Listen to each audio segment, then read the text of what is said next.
Hello friends, welcome back to cinema secrets review channel. இன்னைக்கு நம்ம சேனல்ல நான் எந்த படத்தை விமர்சனம் பண்ண போறேன் அப்படின்னு பார்த்தீங்கன்னா, சித்தார்த் விஸ்வநாத் அவர்களின் இயக்கத்தில் ஆர்ஜே பாலாஜி, செல்வராகவன், கருணாஸ், நட்டி மற்றும் சானியா ஐயப்பன் அவர்களின் நடிப்பில் வெளியான ஒரு ஆக்ஷன் த்ரில்லர் படமான சொர்க்கவாசல் அப்படின்ற ஒரு படத்தை பற்றி தான் நம்ம பேச போறோம். இந்த படம் எப்படி இருக்கு, நல்லா இருக்கா இல்லையா, பார்க்கலாமா வேணாமா அப்படின்றதுக்கு முன்னாடி இந்த படத்தோட கதை மற்றும் இந்த படத்தில் இருக்கக்கூடிய ஒரு சில பாசிட்டிவான விஷயங்கள், பிரச்சனை எல்லாத்தையும் நம்ம விவாதிப்போம். இந்த படத்தோட கதை எப்படி ஆரம்பிக்குது அப்படின்னு பார்த்தீங்கன்னா, ஆர்ஜே பாலாஜி அவர்கள் ஒரு ஏழ்மையான குடும்பத்தை சேர்ந்தவர். அவருக்கு சில பிரச்சனைகள் இருக்கு. அவரோட அம்மா மற்றும் அவரோட காதலியோட ஒரு தள்ளுவண்டி கடையில இட்லி கடை போட்டு நடத்திட்டு இருக்காரு. ரொம்ப சந்தோஷமா வர வருமானத்தை வச்சு ரொம்ப ஜாலியா இருக்காரு. அவர் லவ் பண்ற பொண்ணை கல்யாணம் பண்ணி செட்டில் ஆகணும் அப்படின்ற ஒரு எய்ம்ல மட்டும் தான் வாழ்ந்துட்டு இருக்காரு. இந்த மாதிரி இருக்கும்போது என்ன ஆகுதுன்னு பாத்தீங்கன்னா, அவர் ஏரியால ஒரு கொலை நடந்துருது. இந்த கொலை சம்பந்தமாக ஒரு சில பேர் அரெஸ்ட் பண்ணும்போது ஆர்ஜே பாலாஜி அவர்கள் மேல இருக்கிற ஒரு டவுட்ல அங்க இருக்கிற லோக்கல் போலீஸ் இவர் அரெஸ்ட் பண்ணிடுறாங்க. அரெஸ்ட் பண்ணி விசாரணை பண்ணும்போது அந்த லோக்கல் போலீஸ் ஸ்டேஷன் இன்ஸ்பெக்டருக்கு இவர் மேல செமகாண்டு. ஏன்னா ஒரு சில நேரத்துல அந்த இன்ஸ்பெக்டருக்கும் இவருக்கும் நிறைய பிரச்சனைகள் வந்துருது. அதனால கரெக்டா இந்த கேஸ்ல இவனை எப்படியாவது மாட்டி விட்டுறலாம்டா அப்படின்ற மாதிரி அரெஸ்ட் பண்ணி இவரை கொண்டு போறாங்க. அதுக்கேற்ற மாதிரி நம்ம ஆர்ஜே பாலாஜி மேல இருக்கக்கூடிய ஒரு சில டவுட்ஸ், அதையும் தாண்டி ஆதாரங்கள் எல்லாமே இவர் பண்ணிருக்கலாம் அப்படின்ற மாதிரி போலீஸுக்கு ஒரு சில ஆதாரங்கள் கிடைச்சிருக்கு. அந்த ஆதாரத்தை வச்சு இவரை ரிமாண்ட் பண்ணி விசாரணை கைதியை ஜெயிலுக்கு அனுப்பிச்சிடுறாங்க. ஆனா மனுஷன் ஒண்ணுமே தெரியாது, எதுவுமே தெரியாது, ஒரு அப்பாவி, இட்லியை தாண்டி எனக்கு எதுவுமே தெரியாதுங்க, ஆனா என்ன விசாரணை கைதின்னு சொல்லி ஜெயிலுக்கு அனுப்புறீங்க அப்படின்ற மாதிரி ஜெயிலுக்கு அனுப்பிச்சு விட்டுறாங்க. அங்க போனோம்னா அந்த ஜெயில் அட்மாஸ்பியரை பார்த்து மனுஷன் ஆடி போயிடுறாரு.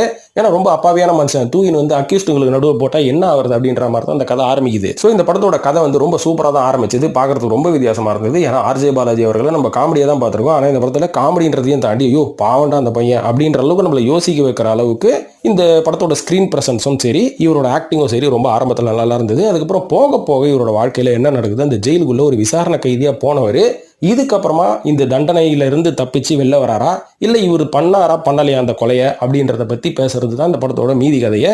இது மட்டும் இல்லாம இந்த ஜெயிலுக்குள்ளேயே ஒரு சில பாலிடிக்ஸ் நடக்குது. இந்த பாலிடிக்ஸ் எப்படி நடக்குதுன்னா, இந்த ஜெயிலுக்குள்ள ரெண்டு கேங் இருக்காங்க. ஒரு கேங் லீடர் யாருன்னு பாத்தீங்கன்னா செல்வராகவன், இன்னொரு கேங் தான், அவ்வளவுதான். இந்த ரெண்டு கேங்குக்கும் நடுவில் ஜெயிலுக்குள்ள நடக்கிற பிரச்சனைனால இந்த ஜெயில் மொத்தத்தையும் இந்த ரெண்டு கேங் தான் கண்ட்ரோல்ல வச்சுட்டு இருக்காங்க. அதுக்கப்புறம் ஒரு காலகட்டத்துக்கு அப்புறம் செல்வராகவன் அவர்கள் இந்த ரவுடி சலத்தெல்லாம் வேணாம் விட்டுலான்னு சொல்லி பேப்டிசம் எடுத்து கிறிஸ்டியானிட்டியில ஜாயின் பண்ணிடுறாரு. இதுக்கப்புறம் அவர் ஜெயிலில் அமைதியா இருக்காரு.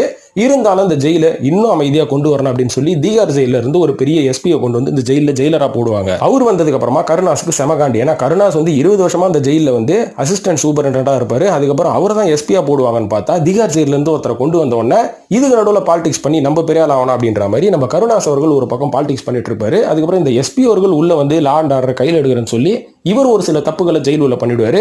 இந்த தப்புகள் எல்லாமே ஆர்ஜே பாலாஜி அவர்கள் மேல போய் இந்த கேங்குக்கு நடுவில் ஆர்ஜே பாலாஜி அவர்கள் விசாரணை கைதியா போய் மாட்டிக்கிட்டு தான் மிச்சம். இதுக்கப்புறம் இந்த கேஸ்ல இருந்து ஜாமீன் வாங்கி ஆர்ஜே பாலாஜி வெளில வந்தாரா, அப்படி வெளில வரதுக்கு முன்னாடி இந்த கேங்ல இருக்கிறவங்க இவங்களை முடிச்சு விட்டாங்களா, இல்ல இவரை வெளில அனுப்பாம விட்டாங்களா, இல்ல இந்த எஸ்பி இவரோட ஆதாயத்துக்காக ஆர்ஜே பாலாஜி வச்சு காய் நகர்த்துறாரா அப்படின்றது தான் இந்த படத்தோட மீதி கதையே. கடைசியில என்ன வருது அப்படின்றது அந்த படத்தோட சுவாரஸ்யமான விஷயம். இந்த படத்தோட கதை ரொம்ப அற்புதமாக இருந்தாலும் இந்த படத்திலும் ஒரு சில பாசிட்டிவ்ஸ் மற்றும் நெகட்டிவ்ஸ் இருக்கு. முதல் பாசிட்டிவ்ஸ் என்ன அப்படின்றத பத்தி பேசுவோம். இதுல முதல் பாசிட்டிவ் என்னன்னு பாத்தீங்கன்னா, இந்த படம் வட சென்னை மகாநதி மாதிரி ஒரு ஜெயில் சீக்வன்ஸ் வச்சு முழுக்க எடுக்கப்பட்ட ஒரு படம் தான். சோ அது காம்ப்ரமைஸ் பண்ற அளவுக்கு இவங்க எடுத்தாங்களான்னு கேட்டீங்கன்னா, அப்பட்டமா காம்ப்ரமைஸ் பண்ற அளவுக்கு ரொம்ப நல்லாவே எடுத்திருந்தாங்க. ஏன்னா மேக்கிங் வைஸ் அப்படியே அந்த ஜெயில் சீக்வன்ஸை ரொம்ப வித்தியாசமா கொண்டு வந்திருந்தாங்க. அதனால இதை நம்ம பார்க்கும் போது இது ஒரு ராவான படமா தான் இருக்க போகுது அப்படின்ற மாதிரி ஒரு ஃபீல் நம்மளுக்கு கொடுத்தது.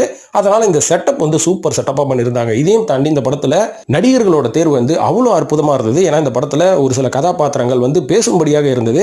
எல்லா கதாபாத்திரத்துக்கும் இவங்க முக்கியத்துவம் கொடுத்தனால இதுல இவன் தான் ஹீரோ, இவன் தான் வில்லன் அப்படின்ற மாதிரி நம்ம டிஃபரன்ஷியேட் பண்ணவே தேவையில்லை. எல்லாருமே ஒரே கதாபாத்திரம், ஒரே இம்பார்ட்டன்ஸ் கொடுத்தனால நம்மளும் அந்த கதையோட சேர்ந்து நகர்ந்து போற மாதிரி உண்மையாவும் ரியலிஸ்டிக்காவும் இருக்குது அப்படின்றது அந்த படத்தோட பெரிய பலமே. இது மட்டும் இல்லாம இந்த படத்துல செலக்ட் ஆன நம்ம கருணாஸ் அவர்கள் இது வரைக்கும் செய்யாத ஒரு டிஃபரெண்டான கேரக்டர் கொடுத்திருக்காங்க. நட்டி அவர்கள் இது வரைக்கும் செய்யாத டிஃபரெண்ட் கேரக்டர். இதையும் தாண்டி நம்ம செல்வராகவன் அவர்கள் இது வரைக்கும் செய்யாத ஒரு கேரக்டர். இந்த மாதிரி இந்த படத்துல செலக்ட் பண்ண எல்லா நடிகர்களுக்கும் இது வரைக்கும் அவங்க கெரியர்லயே அவங்க செய்யாத கேரக்டர் கொடுத்து அவங்களோட ரோல் மாடல் மட்டும் அவங்களோட அப்பியரன்ஸே மாத்தி விட்டுருக்காங்க அப்படின்றது ஒரு மிகப்பெரிய பாசிட்டிவான இந்த படத்துல பார்த்தேன். இது மட்டும் இல்லாம இந்த படத்தோட கதை எதை மையமா வச்சு எடுக்கப்பட்டதுன்னு பாத்தீங்கன்னா, மெட்ராஸ்ல நடந்த 1999 வருஷம் சென்ட்ரல் பிரிசன் ரைட்ஸ் ஒன்று நடந்தது பாத்தீங்களா. அதாவது சென்ட்ரல் ஜெயிலுக்குள்ள நடந்த ஒரு மிகப்பெரிய கலவரத்தை மையமா வச்சு எடுக்கப்பட்ட படம். இந்த சென்ட்ரல் ஜெயில நடந்த இந்த மிகப்பெரிய கலவரத்தை மையமா வச்சு ஏகப்பட்ட படம். ஏன் விருமாண்டிலே ஒரு சின்ன சீக்வன்ஸ் ஒன்று வரும் பாத்தீங்களா, ஆனா இதுக்கு பின்னாடி நடந்த அரசியலை யாருமே தெளிவா பேசல. இந்த படத்துல பேசியிருக்காங்களான்னு கேட்டீங்கன்னா இந்த படத்துலயும் பேசல. அதுதான் இந்த படத்தோட மிகப்பெரிய மைனஸா நான் சொல்லுவேன். ஏன்னா இந்த படம் வந்து அப்பட்டமா அந்த சென்ட்ரல் ஜெயில நடந்த கலவரத்தை எடுத்து பேச போறாங்க அப்படின்னும் போது நாமளும் வந்து அரசியலையும் தாண்டி நிறைய விஷயங்களை இவங்க ஓப்பனா சொல்லுவாங்கன்னு பார்த்தா சொல்ல முயற்சி பண்ணியிருக்காங்க. ஆனா எந்த ப்ரெஷரோ எங்க இருந்து வந்து எந்த கொடச்சலோ தெரியல. நடுவுல வெட்டி விட்டனால எதையுமே வந்து வெளிப்படையா அவங்களால சொல்ல முடியாம சொல்ல வந்ததை பாதியிலேயே கட் பண்ணனால எல்லாமே அப்ரப்டா அப்படி நின்று போனதுதான் ஒரு குழப்பத்தை உண்டாயிடுச்சு நம்மளுக்கு. இதனால அங்கங்க பாதியா கட் பண்ணி சொல்ல வந்த விஷயத்தை நான் சொல்லட்டுமா அப்படின்ற மாதிரி நிறுத்தினா எப்படி இருக்கும், நம்மளுக்கு ஒரு குழப்பத்தை தானே உண்டு பண்ணோம். அந்த மாதிரி எல்லா கேரக்டரும் சொல்லட்டுமா அப்படின்ற மாதிரி நின்று போச்சு.